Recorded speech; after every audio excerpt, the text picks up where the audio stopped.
Bienvenidos al Simposio de Innovación para el Bien Común y el Desarrollo Sostenible, un legado de la Universidad Iberoamericana y del ingeniero Nicolás Mariscal Torroella. Con este simposio cumplimos 5 años. Por eso hoy estamos de gala y en esta ocasión vamos a hablar de varios aspectos muy importantes. Por ejemplo, la confianza.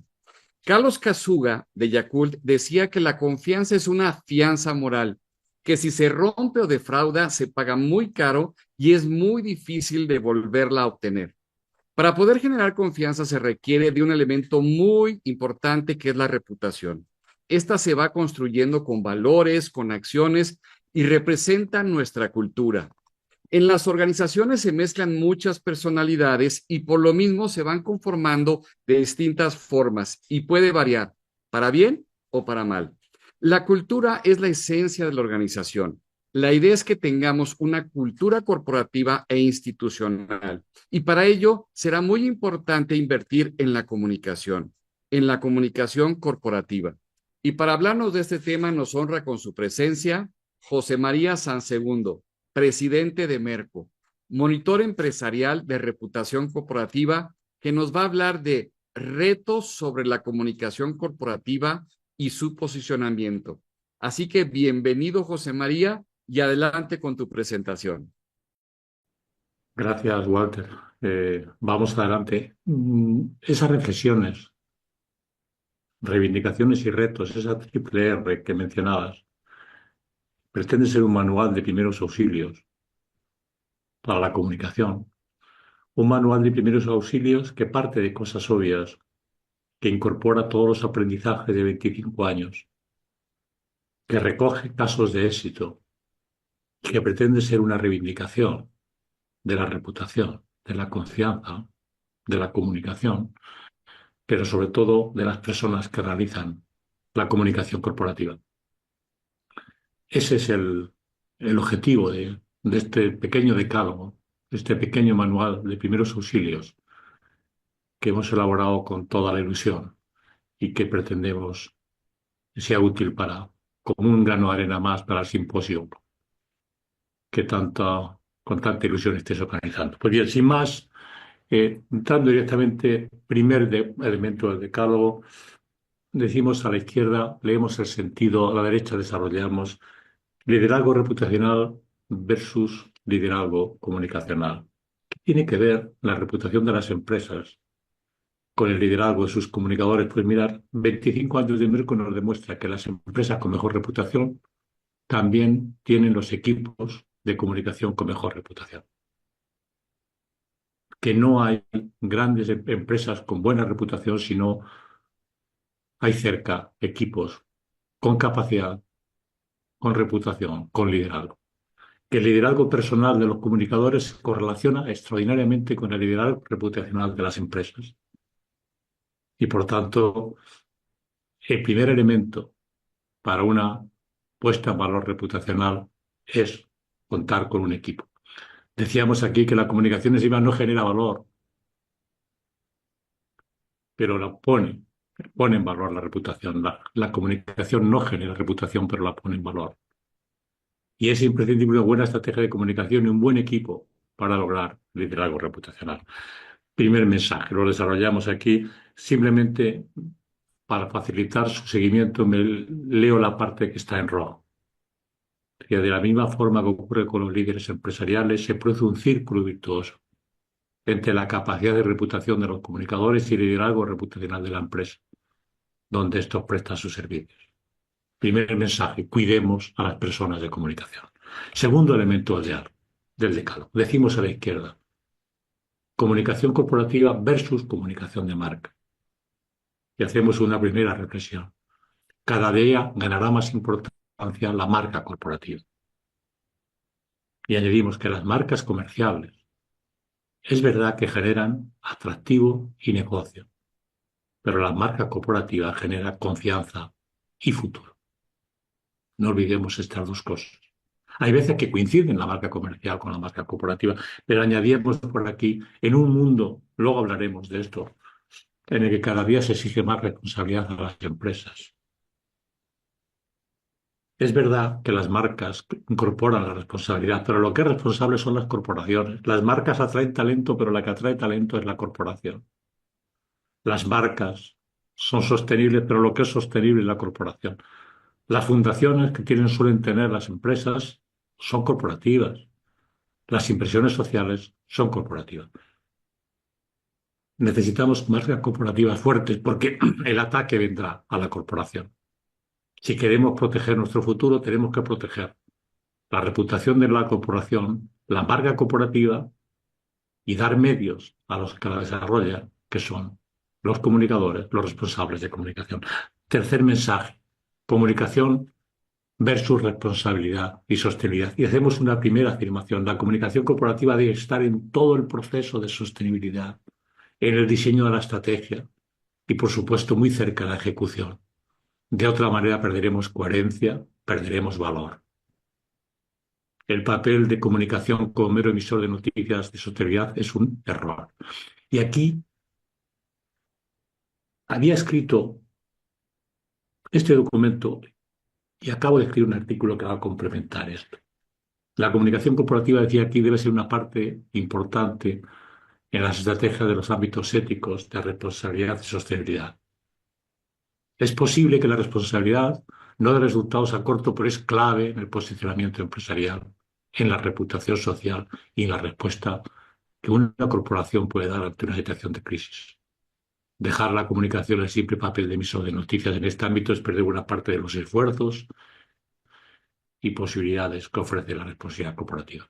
Pues bien, como palanca y actitud a la hora de hacer negocio de manera responsable y sostenible, decía, pues bien, al hilo de esto escribí hace poco un artículo que, utilizando una frase de Bertolt Brecht de 1939, que él decía, malos tiempos para la lírica, era el título de mi artículo. Yo diría, malos tiempos para la lírica de la ESG, de la ESG, malos tiempos. Él lo decía porque entre las turbulencias nazis y la guerra, la poesía estaba siendo desplazada. Ahora, las tendencias sociales y políticas nos llevan a un cierto desplazamiento de la ESG. Unos dicen que la ESG ha muerto, que la ASG, SG y ESG ha muerto. Otros dicen que esto ha sido un engaño. Hay un movimiento de oscilación hacia, llamamos el centro-derecha en Europa y Estados Unidos. ¿Y qué pasa con la ESG? Yo creo lo siguiente, tenemos que poner, la gente que estamos cerca de la ESG, tenemos que poner orden, equilibrio y sensatez al proceso. Estamos en la teoría de los péndulos. Hemos pasado de un péndulo muy pasional, en el que la ESG inundaba todo, a un péndulo igualmente pasional en la que ESG empieza a estar muerta. Pues no. Hay que avanzar desde la pasión a la razón. Y propongo 5 reflexiones a este hilo con mucha rapidez. Y las propongo porque sé, como ha dicho Walter, que el simposio tiene que ver mucho con cercanía, con responsabilidad, con compromiso. La primera reflexión es que nosotros tenemos que ver a la ESG desde el ámbito de la responsabilidad. No sabemos si la ESG tendrá futuro o no, pero lo que será inevitable es que las empresas sean responsables. Es incuestionable la responsabilidad. Hay que ligar la ESG a la responsabilidad. La responsabilidad con los stakeholders va a seguir creciendo, por mucho que el péndulo nos obligue a centrarla, a pasar de la pasión a la razón. En segundo lugar, hay que hacer la ESG muy cercana al negocio. No podemos estar con un ámbito de ESG entrando en todas las guerras, cercanas o lejanas. No. La ESG de una empresa tiene que estar ligada al negocio que realiza y a ser posible no salirse de él. Puede tener guiños exteriores, pero no actuar en todas las guerras. En tercer lugar, la ESG necesita compromisos y la comunicación debe ser una comunicación de compromisos, no una comunicación de intenciones. En cuarto lugar, necesitamos adaptar la ESG a cada país y a cada situación. En quinto lugar, Hay que hacer rentable la ESG. Ese es el ejercicio de imaginación y de comunicación fundamental. Hay que hacer rentable a las estrategias de ESG. Y en sexto lugar, hay que medir esa rentabilidad. Porque a veces no será económica, a veces será reputacional, pero hay que medirla. La ESG sin métricas no es nada. Bueno, pues bien, esas pequeñas matizaciones, que eran el resumen del artículo de Malos tiempos para la lírica de ESG, ese título que he robado a un poema de Bertolt Brecht en 1939 en la Alemania nazi, aunque él tenía muy poco que ver con eso. Bien, sigamos. Comunicación multi-stakeholder. Vamos al 4 eso con mucha rapidez. Nadie discute ahora que la comunicación debe ser multi-stakeholder, pero la realidad es que ese concepto de comunicación multi-stakeholder se ha quedado como una mera declaración de intenciones. No hay comunicación multi-stakeholder si esa comunicación no se lleva a los organigramas. ¿A quién se responsabiliza de qué? A las actividades. ¿Qué acciones vamos a hacer para cada stakeholder? A las métricas. ¿Cómo vamos a medir el impacto de esas acciones? Y a los presupuestos de comunicación. ¿Qué presupuestos tenemos para cada una de las acciones? Y para cada uno de los stakeholders. Eso es una comunicación multi-stakeholder. El resto, una declaración de intenciones. Aquí decíamos, simplemente leo lo rojo para facilitar el seguimiento de esta breve charla, que esta concepción multi-stakeholder no existe si no hay un desarrollo en gestión y en especialización. Y que eso solo ha ocurrido en el caso de los accionistas. ¿De acuerdo? Nos vamos a ese capítulo mandamiento quinto, en esas reflexiones, reivindicaciones y retos a favor de las comunicadores, a favor de la comunicación corporativa, a favor de la comunicación reputacional. Es obvio, pero necesitamos. La organización requiere un equipo de comunicación con medios y perspectiva corporativa que sepa liderar tanto el diseño estratégico de responsabilidad y sostenibilidad que represente stakeholder como la estrategia de respuesta ante situaciones de crisis. Por cierto, todo el mundo habla de riesgos reputacionales. ¿Y a quién corresponden los riesgos reputacionales? Cuando los riesgos se convierten en crisis, ¿quién debe responder a ellos? ¿Quién es el responsable de ellos? Comunicación, ¿no? ¿Tiene sentido que estemos desmantelando algunas veces a nivel de presupuesto, otras veces a nivel de poder a los departamentos de comunicación, que son los que había que potenciar? Cada vez tenemos más riesgos. Cada vez la probabilidad de que los riesgos se conviertan en crisis son mayores. Sabemos que los guardianes de la marca corporativa, de la reputación corporativa y por tanto de la corporación son los de comunicación. Como consecuencia de todo eso, como consecuencia no. Absolutamente en contra de eso, despotenciamos o no potenciamos los departamentos de comunicación. Bien, eso sería el quinto punto. Sexto, aquí voy a ir muy rápido y voy a contar simplemente algunas anécdotas. Cada vez es más difícil comunicar porque hay mucha fragmentación de audiencias, porque se está perdiendo, tenemos cada vez más desintermediación. Antes, unos medios y unos periodistas intermediaban la comunicación. Ahora hay cada vez más medios, cada vez más periodistas y cada vez intermedian menos la comunicación. Porque hay otras muchas fuentes, otros muchos canales que compiten con eso.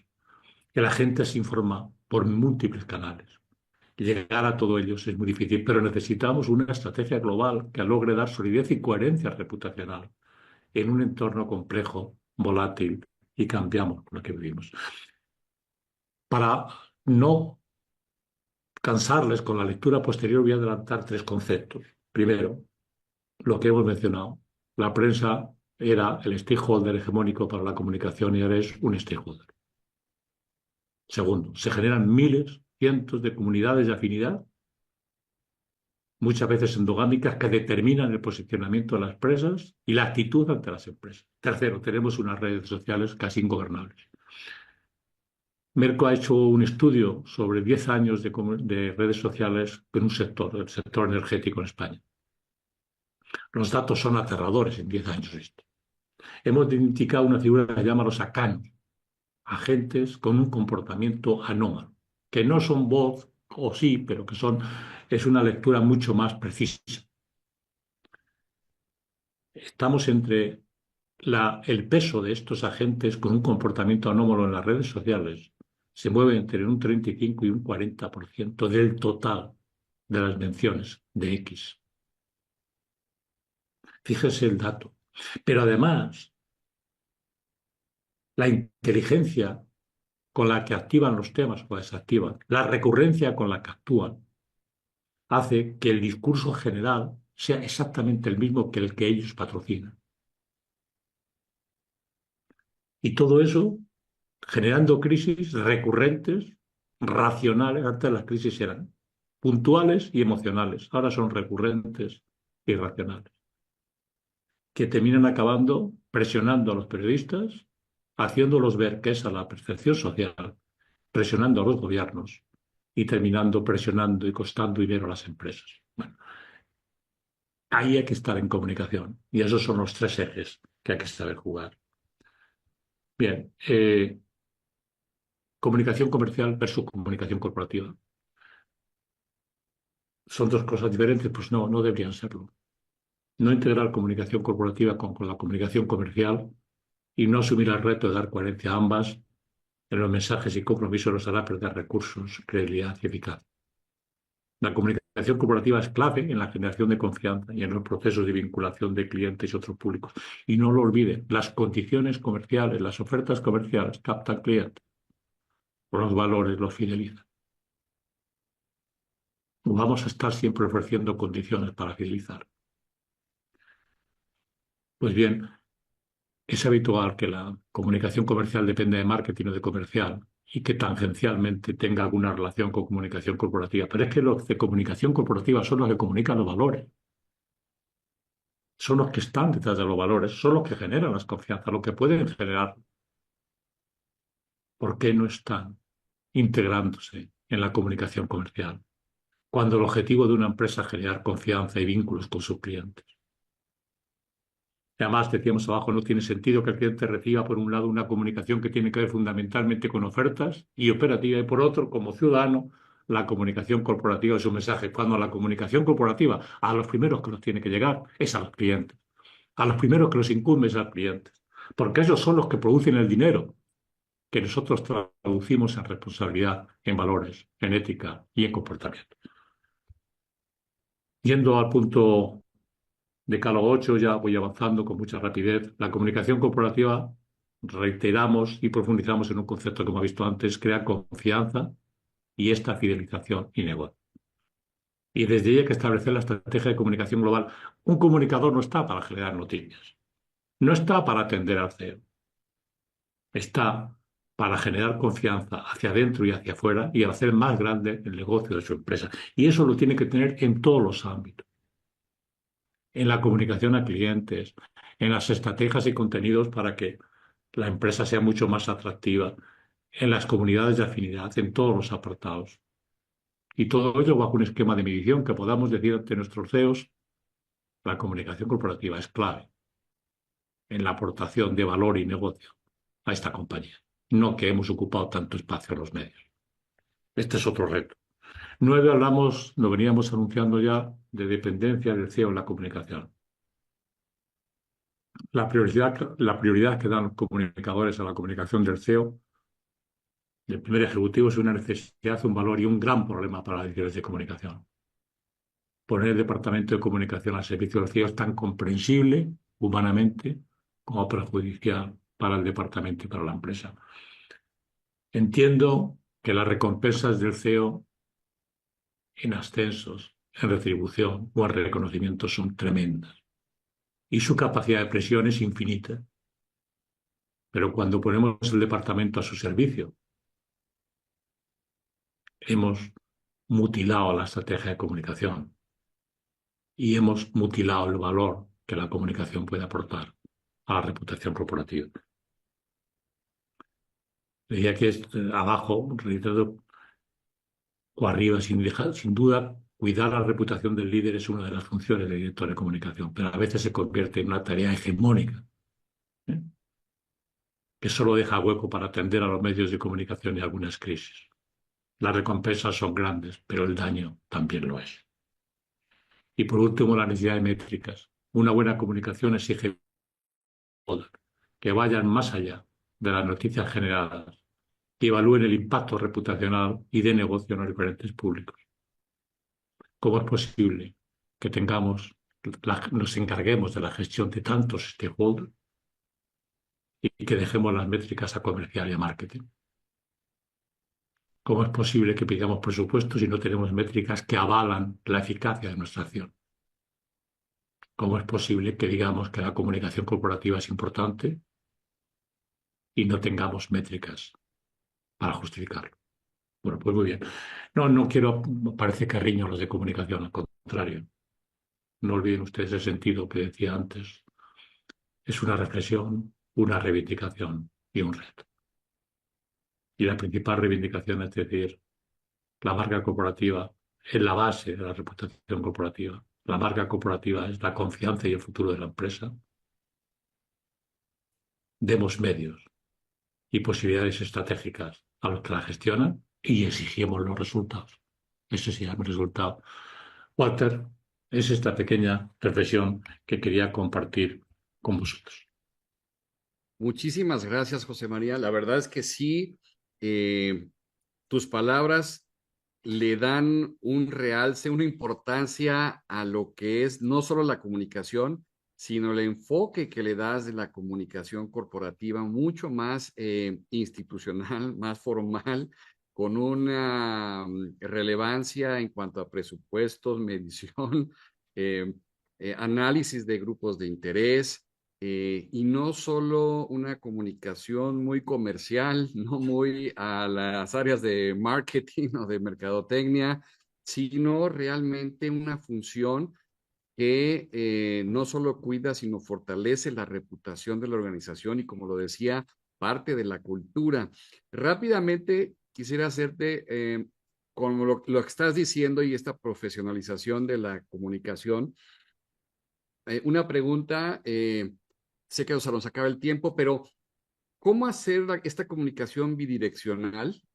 Porque también, como tú dices, no es nada más hacer anuncios, o de hecho no es hacer anuncios, pero no solamente es dar información, también tenemos que escuchar. ¿Cómo es esa parte de comunicación, de escuchar, de hacerla bidireccional y sobre todo lo que comentabas con estos diferentes grupos de interés? Porque me imagino que para cada grupo de interés hay que mandar un mensaje diferente y hay que absorber también eh, de manera diferente, ¿no?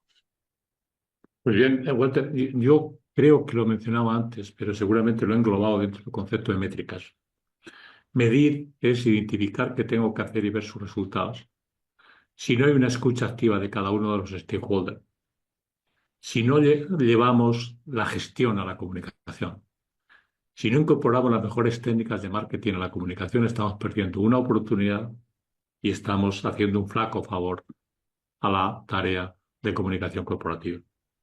Comunicar es escuchar, es hacer, es medir. Y con esas tres variables uno puede avanzar. Si no escuchamos, nunca sabremos si lo que estamos comunicando, si nuestra arquitectura de comunicación tiene que ver con sus demandas, con sus expectativas, con sus huecos de información.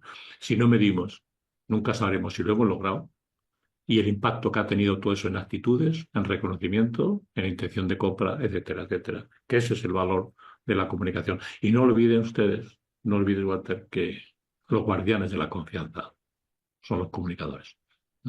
Bueno, y una última reflexión y pregunta en base a tu experiencia, porque en la práctica muchas veces se confunde tanto la comunicación interna como la comunicación externa. Pero sobre todo, las pequeñas y medianas empresas, porque esto al hablarlo de muy corporativo, con ciertos presupuestos y demás, ¿cómo una empresa pequeña o mediana puede incorporar estos aspectos de la comunicación corporativa y cómo definir esas fronteras, o si van juntas o si van separadas? El reto, Walter, vino ya hace años con la incorporación del marketing a las empresas pequeñas y medianas. Nadie discutiría en México que las empresas pequeñas y medianas, sobre todo las medianas mexicanas, incorporan el sentido del marketing, incluso la función de marketing y personas de marketing en sus departamentos. A lo mejor las empresas pequeñas y medianas no tienen dinero y presupuesto para incluir a ejecutivos de comunicación en su presupuesto, pero sí empezar a introducir los valores de la comunicación corporativa como lazos de confianza. Es verdad que tienen menos presupuesto, menos alcance, pero es verdad que también sus stakeholders son más limitados. Hablemos con nuestros stakeholders, con esa búsqueda de confianza. Si antes decías tú, bueno, la reputación crea confianza, la confianza son dos hermanas o dos hijos de un mismo padre, o dos personas que tienen un mismo tronco. No se puede tener reputación si no generas confianza y no puedes generar confianza si no tienes reputación. Las pymes necesitan generar confianza para apoyar al negocio y construir futuro. Y eso se hace con valores. Y los valores se pueden transmitir porque ellos tienen menos públicos, tienen sus distribuidores, tienen sus clientes, pero ya todas las pymes controlan sus clientes, controlan sus distribuidores. Hay una oportunidad muy grande, sin grandes medios, pero con un poquito de ayuda, ¿eh? De hacer muy eficaz una estrategia de comunicación para una pyme mexicana. Pues muchísimas gracias, José María. La verdad es que nos has dejado demasiadas reflexiones, incluso hablaste del ESG, que si está desapareciendo, que si no, todos estos aspectos que son súper interesantes, pero yo creo que nos llevaríamos un par de café para poder eh, platicar de todos estos temas que dejaste sobre la mesa, pero ha sido muy grato y ha sido un honor, como te decía. José María, el tenerte aquí con nosotros en este quinto simposio y te agradecemos muchísimo. Te mandamos un abrazo de parte de la Universidad Iberoamericana, del ingeniero Nicolás Mariscal. Muchísimas, muchísimas gracias. Un abrazo fraternal a todos a esos también españoles mexicanos, que estáis allí y que tantos queremos y que tan cerca os sentimos, ¿no? Y por supuesto a todos los participantes del quinto simposio. Un abrazo a todos. Gracias.